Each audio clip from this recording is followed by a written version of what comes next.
Folks, we are back on the stage, and we've got Matt Teager from High Moon, who's here to tell us about Transformers Fall of Cybertron, right? Yeah, coming out pretty soon. I can't wait. Yeah, it's not too far away. How August long? 21st. All right. 360, PS3, and PC. And, you know, I am so excited to have gamers get their hands on it. It's going to be awesome. It's a great show for you guys with the Transformers license, because I know Hasbro has that just huge, gigantic booth They in there. have two huge booths. Do they? They have like a giant area, and then like, because they have so many like exclusives, they have a whole nother giant booth, bigger than most people, just for where you can go buy their stuff. That's Transformers fans at Comic-Con. They're in heaven. It's like it's one of the most rabid fan bases you're going to find here. Now, I will say, with all the costumes, though, I haven't seen a single Transformer yet, though. Usually what you see is, you know, people are dressed up. I haven't seen one yet. There's always that one guy dressed as Bumblebee who has like an escort clearing the hallway for him, and it's just slow and painful, and he walks about a foot a second. Yeah, I'm waiting for that guy. Yeah. So you actually brought a single-player demo of the game. Why don't we go ahead and get that started, see if we can get the demo going right now. And actually, while we wait for that, here we go. It's firing up right now. Great. So where we're at in the game is you're playing as Optimus Prime. One of the great things about the game is you get to play as many different Transformers. Each one's really different. And in this particular area, to give you some context, you know, the Autobots, just in case you don't know anything about Transformers, right? Of course, yeah. Autobots and Decepticons. Autobots are the good guys, led by Optimus Prime. They come from a place called Cybertron. That's their home. And basically their world is dying. It's shutting down. That's the story of this game.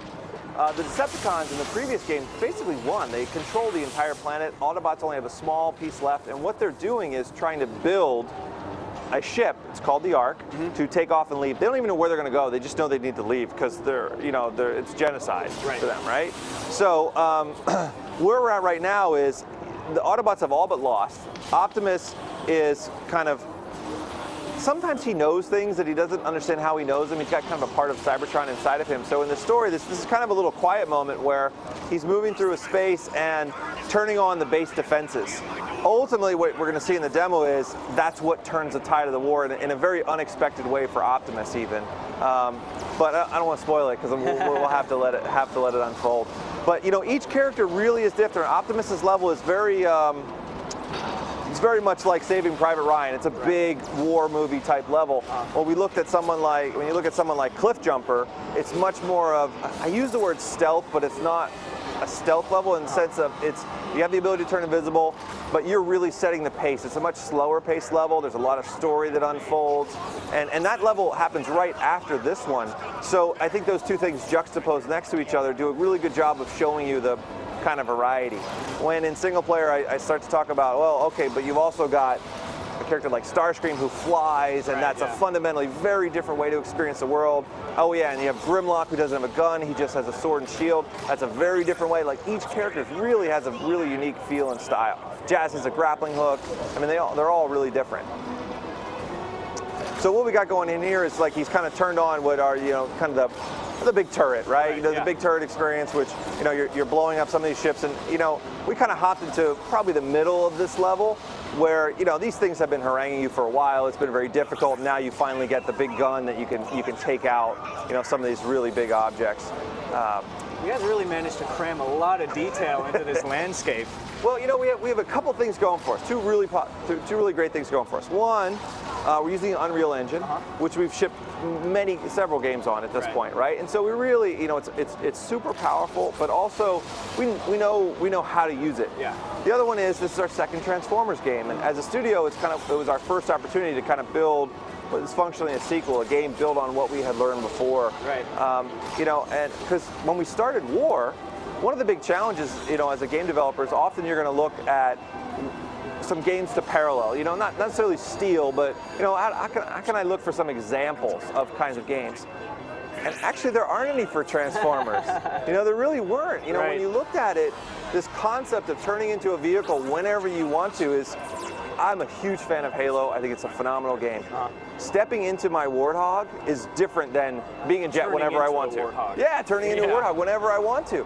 So it really was a real learning experience for us on War, and in Fall of Cybertron, we just stood on the shoulders of everything we had learned, and we, you know, had experienced so much with the concepts of space and style and size and epicness, and, you know, how much room do you really need, and we learned that adding just even sometimes small things really mean a lot. So for example, really simple, but there's terrain in this game, which we didn't have any terrain in War for Cybertron. It's all flat surfaces. Right. When you add those bumps, all of a sudden driving is just 10 times more fun. Like it's just simple, but it makes a big difference. Right. So you know, very shortly here, we're going to see that kind of moment. So he's turned on the defenses. He's trying to save Cybertron, or you know, what his area, his base. It's not going well at all. And if you were able to listen to the dialogue, you know, all the people around him are saying, Optimus, what are you doing? Like, you know, they're not necessarily doubting him, but really don't understand what he's up to. And he just gets pulled in a certain direction. He feels something. And so this is another one of those real quiet moments. I'm real proud of having a lot more of these kind of story reflective areas than we ever had in War. You know, War was kind of turned it to 11 and we kept it there. Yeah. You know, and this really, we dedicated some space and some time to, let's not shoot the trigger, let's not throw any bullets in the world, let's not put any destructibles, let's just kind of enjoy this awesome place of Cybertron. So right here you're going to see it. So Optimus doesn't even know what's going to happen, you as a player don't know, and you go ahead and pull this trigger to see what's going to happen. We'll see it in a second. I think this is pretty awesome.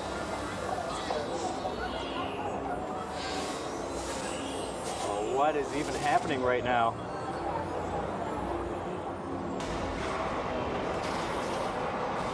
Look at those poor Decepticons.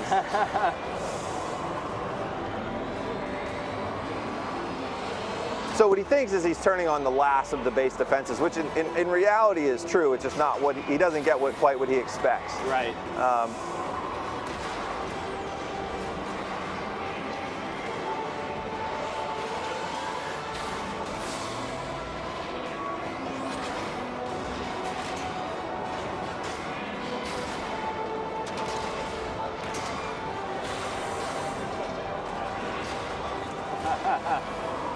So I'm starting to see what's happening here. Yeah. So this is Metroplex.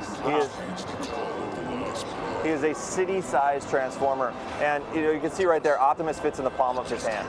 And so as you're playing through the game, he was really important for two reasons for us to put Metroplex in. One, scale and epicness of the place of the world you're in was really important to us. But the other one was, we really want you to understand that Optimus is the leader of the Autobots. And when you're playing the game, you get to control Metroplex and what he does. Yeah. And seeing tiny little Optimus controlling this city-sized transformer, I think really is a nice way of visually showing you he's the man. He's in charge of the Autobots. And so now we're going to play through the level. There's areas where you can drive. You can certainly walk this if you choose. And because we don't have any restrictions on transformation. And you'll see him stomping through the world, and very shortly it unlocks the ability that you can actually control him, direct his attacks, do all sorts of fun stuff with him. So if we could shift gears here for a second, no pun intended, sure, maybe pun intended. You guys actually had a bit of a multiplayer event last night, right? Yeah, we did. It was super fun, and the online experience in the game is that this is. So many games offer a really cool single-player experience and kind of maybe don't even have that online experience that people are excited for. And we have two huge efforts that went into that. One was the competitive, one was the cooperative component. Right. The co-op component is, a highly requested feature from us. It's called Escalation mode. Okay. And it's 4 players online co-op where you are fighting against waves of enemies. People call it horde mode and gears, right? What we drove towards, we kind of often think about, like, what's the one word we boil it down to that we're trying to deliver on? It's addictive. Okay. And I think that's what we really did a good job on. So it's waves of enemies, 4 players. The trick is that there are 4 jobs. One person is the healer. One person can have a shield and draw aggro and protect allies. One person can drop an ammo beacon, which generates an area where everyone's going to replenish ammo if they're close, and also has a little damage multiplier. And then the 4th character can spawn a AI turret that's going to float around with you. There's only one healer, there's only one turret guy, and so you have to be real careful about how you play together. And in that healer, as example, he can heal the other 3 characters. He can't heal himself. So you really need, if anybody screws up their job. So what you're saying is, if your buddy Leroy Jenkins wants to join in on the game with you, you might want to think twice. Yeah, do not about letting him occupy the healer role. That's right. That's exactly right. Because What's great about the game is there's an endpoint. There's 15 waves, and you can win. You can set the difficulty, easy meaning and hard. You get 3 strikes, meaning 3 party wipes, and you guys are done. But there's this currency that you generate from killing enemies that is a collective pool. Okay. Meaning, like, I've got mine, you've got yours, but we can both put it into the same thing. And so you're unlocking new areas of the map. Traps are brand new for us. You can unlock flame jets on the enemies, all sorts of cool stuff, new weapons, all sorts of really fun things. But it all comes down to, you know, when you see the people who are getting to the end, they're talking to each other. Right. All right, everybody, let's go for this door because I think there's some good stuff behind it. I've got 2,000 credits, you got 6, we can get the door open. You know, like, that's the way it works. And it's proven to be really fun. There's multiple maps with different character choices. So we're seeing a bit of the character customization Yeah, here, so right? this is competitive multiplayer. Okay. In competitive multiplayer, it is built on everything that worked in War for Cybertron, actually, which is one of the things that we were real proud of that worked really well was, well, the experience we had in MP. But there were a couple technical things we wanted to add, like host migration, not maybe the sexiest thing in the world, but very important. Right. But the big, giant new feature, the thing we wanted to turn to 11 was character customization. Right. So what we did is every single character is divided into parts. Head, chest, upper arms, lower arms, legs, wings, wheels, and tank barrels. And so you pick those parts and just, you know, you set them all up exactly the way you want. If you're a big, giant Transformers fan, or even if you just like customization, you can spend tens of hours just in the menus. So you've got, like, the basic stuff you know, like color palettes and all that kind of stuff. But what's really unique to Transformers is they come from this world of Cybertron, which is this all-metal world. So here you can see a lot of color palette choices. You make an Autobot and Decepticon version of your guy whenever you make them. And as we look at these guys, you can see they have different levels of shininess. You have this what's called the metallic slider bar.